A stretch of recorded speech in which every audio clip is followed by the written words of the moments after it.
অসমৰ সংস্কৃতিৰ পথাৰখনৰ বিষয়ে যদি ক'বলৈ হ'লে প্ৰথমে আমি কেইজনমান ব্যক্তিক সন্মান জনাই ক'ব লাগিব।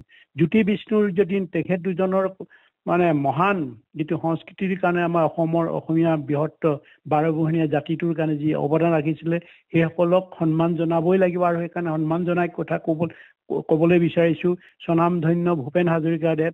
তেখেতৰতো অকল অসমতে নহয় গোটেই পৃথিৱীতেই তেখেতৰ এটা যিটো সংস্কৃতিৰ পথাৰখনত অসমৰ লগতে বিভিন্ন বিশ্বৰ সংস্কৃতিৰ লগত যিটো অসমখনক নিজকে চিনাকি কৰাই দিছিলে সেইজন ব্যক্তিকো আমি সন্মান জনাব লাগিব। আৰু সেইকাৰণে আপোনাক কোৱাৰ আগত তেখেতলৈ আমি মোৰ সহজ শ্ৰদ্ধা জনাইছোঁ। আৰু আজি আহি পৰিছে সিদিনা 19 তাৰিখে মানে ছিংগাপুৰত মৃত্যুবৰণ কৰা জুবিন গাৰ্গৰ কথাটো আহি পৰিছে। জুবিনে যিখিনি দি গৈছে সেইটোক আমি কেতিয়াও অস্বীকাৰ কৰিব নোৱাৰোঁ। আজি যি ধৰণে সংস্কৃতি বা বিশেষকৈ সংগীতত যিখিনি ভূমিকা ৰাখি গৈছে কিন্তু আমি স্বীকাৰ কৰিবই লাগিব।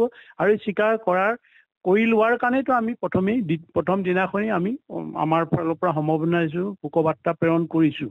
কৰাৰ পিছত এতিয়া আচল কথাটো এতিয়া যিটো বিতৰ্ক হৈ আছে, বিশেষকৈ ইয়াৰ মৃত্যুটো বিতৰ্ক হ'ব নালাগিছিলে, হোৱাৰ কোনো প্ৰয়োজনেই নাছিলে। যদিহে প্ৰাকৃতিকভাৱে মৃত্যু হ'লহেঁতেন, অপৰিপক্ক বয়সত মৃত্যু হোৱাৰ কাৰণে আৰু এটা বিশেষ জেগাত বিশেষ মানে এটা পৰিস্থিতিত মৃত্যু হোৱাৰ কাৰণে এটা বিতৰ্কৰ সৃষ্টি হৈছে। সৃষ্টি হোৱাৰ কাৰণে আজি মানুহে বিভিন্ন ধৰণৰ প্ৰশ্ন কৰিছে, বিভিন্ন ধৰণৰ ইজনে ইজনক লৈ সিহঁতৰ তৰ্ক যুদ্ধত হৈছে, বিশেষকৈ ৰাজনীতি নেতাৰ মাজতো হৈছে, অন্যান্য সাধাৰণ জনগণৰ মাজতো হৈছে। যিসকলক আমি যি ধৰণে মান্য অনুসাৰে দিব লাগে আমি সেইটো সন্মানটো দিব লাগে। জুবিনক আমি দিব লাগে, যিসকলে যুৱচামে মানে যিটো কৰিছে যিভাৱে। কিন্তু যুৱচামে এইটোও পাহৰি গ'লে নহ'ব, আমাৰ যিসকল পূৰ্বপুৰুষে আৰু এই যে সংস্কৃতি পথাৰখন মানে হাৰুৱা কৰি গ'ল এই কথাটো পাহৰি গ'লে আৰু এইটো আমাৰ মাজত এটা দ্বন্দ্ব আহিব। সেইকাৰণে আমি যদি এটা জাতিৰ উন্নতিৰ কাৰণে, এটা জাতিৰ ভাষা সংস্কৃতি উন্নতিৰ কাৰণে যিসকল অৱদান ৰাখি গৈছে সেইসকলক আমি সকলোকে মান্য অনুসাৰে দি যাব লাগিবতো। জুবিনৰ ক্ষেত্ৰতো মৃত্যুৰ পিছতো কি সন্মান পাব লাগে সেইটো আমি দিব পাৰিম। আৰু ইয়াকে নকৰি যদি আমি আমাৰ নিজৰ যিসকল পুৰোধা ব্যক্তিৰ মাজতে আকৌ তুলনা কৰি যদি আমি কৰি থাকোঁ তেতিয়াহ'লে বেলেগ এটা ইয়াৰ মৃত্যুৰ আৰু এটা বিতৰ্ক এটা সৃষ্টি হ'ব। আমি এইটো বিতৰ্ক কৰিব পৰা নাই, কৰিব নাযাওঁ। জুবিনে অপৰিপক্ক বয়সত কিয় মৃত্যু সাবটি ল'ব লগা পৰিলে, এইটো হৈছে ডাঙৰ প্ৰশ্নবোধক চিন। জুবিনক আজি যুৱচামে যেনেকৈ চিনি পায়, মই 90 দশকৰ পৰা চিনি পাওঁ তাক। সিদিনালৈকে মই কথা পাতিছোঁ, সেইকাৰণে কিছু কথা ক'বলৈ ওলাই আহি আছোঁ। কাৰণ এতিয়া বিতৰ্কৰ এনেকুৱা ধৰণৰ তুংগত হৈছে মানুহে নিজৰ কাম বন এৰি বিতৰ্কত সোমাই পৰিছে বেছিকৈ, যিটো নেকি কৰিব নালাগে আৰু এইটো কৰি আছে। প্ৰথম কথাটো হৈছে মই জুবিনৰ কেনেকৈ মৃত্যু হ'ল সেইটো সকলোৱে কেনেকৈ ছিংগাপুৰত সাঁতুৰি থাকোঁতে মৃত্যুবৰণ কৰিলে সেই কথাটোতো সৰ্বজন বিদিত।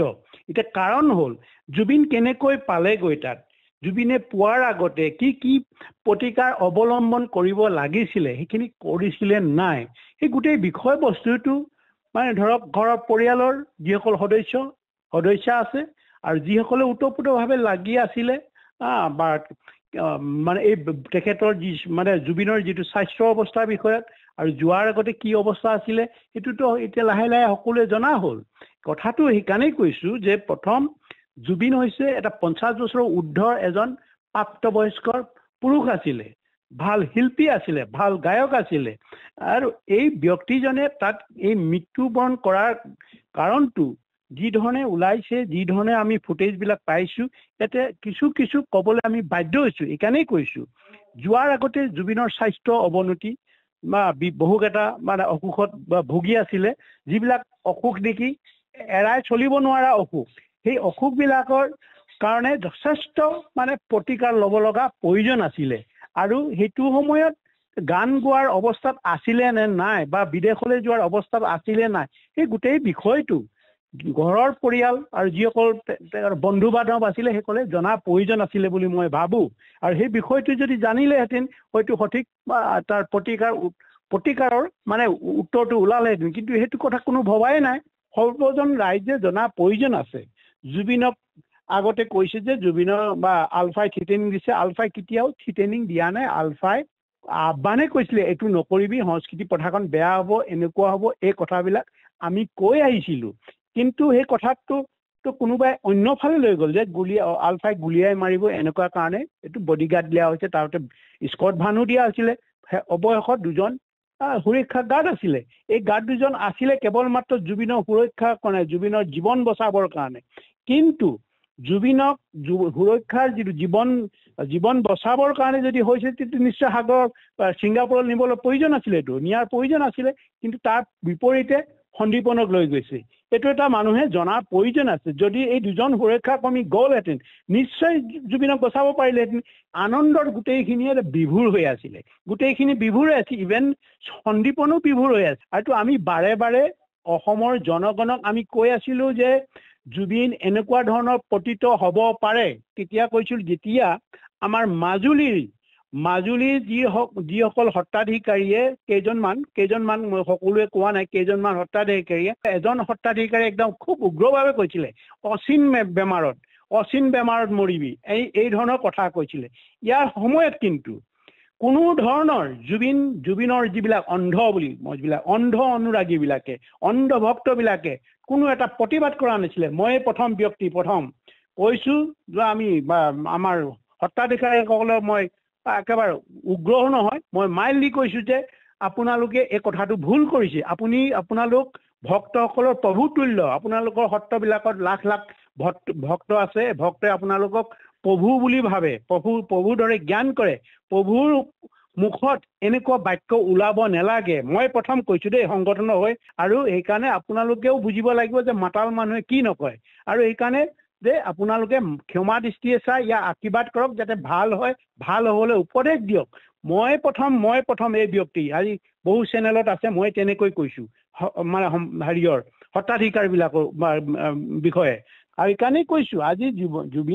জুবিনৰ মৃত্যুত যিবিলাক ওলাইছে ন্যায় লাগে কৈছে ন্যায় লাগিলেতো ন্যায় দিব নোৱাৰেতো ন্যায়ৰ কাৰণে অপেক্ষা কৰিব লাগিব ন্যায় কাৰণে আমাৰ দুখন দেশৰ মাজত এই গোটেই বিষয়টো সোমাই পৰিছে প্লেচ অফ অকাৰেঞ্চটো ছিংগাপুৰ হোৱাৰ কাৰণে তাৰ পৰা আনিব লাগিব খবৰবিলাক আনি আকৌ কেনেকৈ সিহঁতি সঠিকভাৱে কৰিছে নাই অসমৰ মানুহে অসমৰ যিবিলাক বিভাগ আছে যিবিলাকে চাই সেইবিলাকো সঠিক তদন্ত কৰিব লাগিব তাৰপিছতহে ন্যায় ওলাব কোনো মেজিষ্ট্ৰেটে দিব নোৱাৰে কোনো জাজে দিব নোৱাৰে ন্যায় ইমান ঘপককে জাজৰ হাতলৈ গোটেই প্ৰক্ৰিয়াটো আহিব লাগিব প্ৰতিটো প্ৰক্ৰিয়াটো আহিলেহে তাৰ পৰাই ন্যায় মানে এইটো ন্যায়ৰ পথটো মুকলি হ'ব এইটো কাৰণেও আমি অপেক্ষা কৰিব লাগিবতো আৰু মই ভাবোঁ মই গোটেই হেৰিকেই কৈছোঁ যে আজি নতুন প্ৰজন্মক কৈছোঁ যে মানুহে আৱেগক ধুমুহাৰ লগত খেলা কৰা সাগৰৰ ঢৌৰ লগত খেলা কৰা বা এইবিলাক কথা গানত হয় সাহিত্যত সোমোৱাব পাৰে কিন্তু প্ৰেক্টিকেলি সাগৰৰ ঢৌৰ লগত কোনো খেলিব নোৱাৰে কোনোবাই গানত যদি প্ৰকাশ কৰিলে ধুমুহাৰ লগত মই এনেকুৱা হ'ম বা সাগৰৰ ঢৌৰ লগত মই এনে খেলা কৰিম মুখত হ'ব পাৰে আৱেগিকভাৱে গান গাব পাৰে কিন্তু প্ৰেক্টিকেলি যে কিমান ভয়ংকৰ এই কথাবোৰ আমাৰ নতুন প্ৰজন্মই জনাটো প্ৰয়োজন আছে গৰিমাক মই মানে এই মুহূৰ্তত মই নকলেও নহ'ব গৰিমাৰে নিজৰ অৰ্ধাংগ নিজৰ হাজবেণ্ড কি অৱস্থা আছিল কেনেকৈ আছিল এইটো জানিব লাগেতো মেনেজাৰ কি তাই টকাৰ ঘটাৰ কাৰণে আহিছেতো সি টকাৰ ঘটাৰ কাৰণে আহিছে সি টকাৰ বাহিৰেতো একো চিনি নাপায় এই কথাটো আলফা স্বাধীনৰ কাণত পৰিছিলে জানো কোনোদিন খালি এটাই কথা আলফা স্বাধীনে আমুক কৈছে আমি ভাল কথাটোহে কৈছিলোঁ যে এইবিলাক পৰিৱেশন নকৰিব এনেকুৱা কৰি এনেকুৱা হ'ব মদ খালে যে স্বাস্থ্য অঘটন হ'ব ধপাত খালে যে অঘটন হ'ব স্বাস্থ্য অৱনতি হ'ব কেঞ্চাৰ হ'ব মদে যে হিতাহিত জ্ঞান হেৰাই যায় এই কথাটো কোনোবাই কৈছেনে কিন্তু আমি কৈছোঁ যে এইটো নকৰিবি এইটো কথা পাতিছোঁ বহুবাৰ কথা পাতিছিলোঁ কিয় কৈছিলোঁ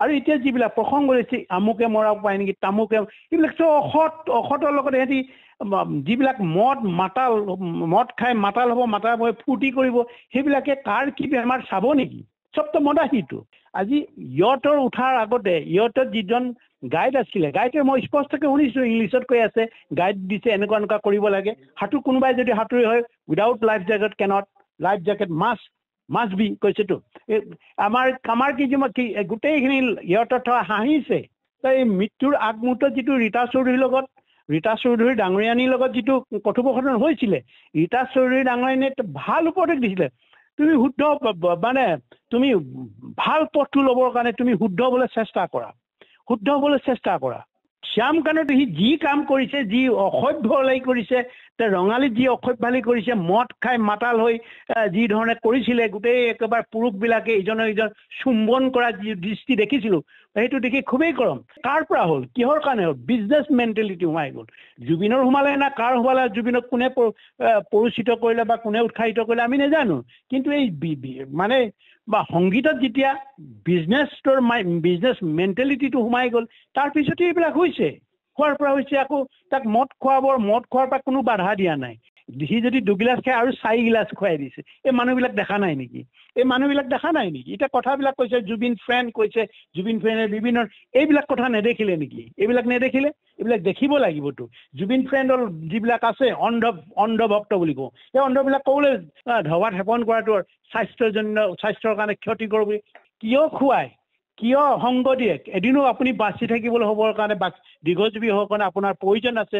এই অসমৰ সংগীত পথাৰত বা সংস্কৃতি পথাৰত আপোনাৰ অৱদান আছে আৰু ভৱিষ্যতে আৰু অৱদান অসমীয়া জাতিটোক দি যাব লাগিব।